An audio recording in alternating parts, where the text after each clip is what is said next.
इसमें फेंकेंगे हम इब्राहिम को जला देंगे। लेकिन इब्राहिम का तवक्कुल ये कहता है ये आग जल रही है, मुझे भी नजर आ रही है, मुझे यहाँ फेंकने के इंतजाम भी कर दिए गए हैं, लेकिन अल्लाह मुझे यहाँ भी बचाएगा, अल्लाह मेरी यहाँ भी मदद करेगा। तो मेरे भाई, जब इन कुरान के वाकयात को पढ़ते हैं, जब हम किसी मामले के अंदर परेशान हो,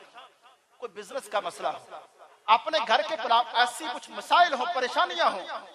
आपको समझ नहीं आ रहा कि आपको लग रहा है कि मैं तो ऐसे फितनों का शिकार हो चुका हूं कि मुझे पता ही नहीं चल रहा कि मैं इन फितनों से कैसे निकलूंगा, तो एक आसान तरीका है कुरान के वाकयात को पढ़ें, वो आपको मजबूत करेंगे। और एक दूसरी बात मैं यहाँ ये कहना चाहता हूँ, कभी इमाम अहमद बिन हम्बल रहमहुल्लाह एक इमाम है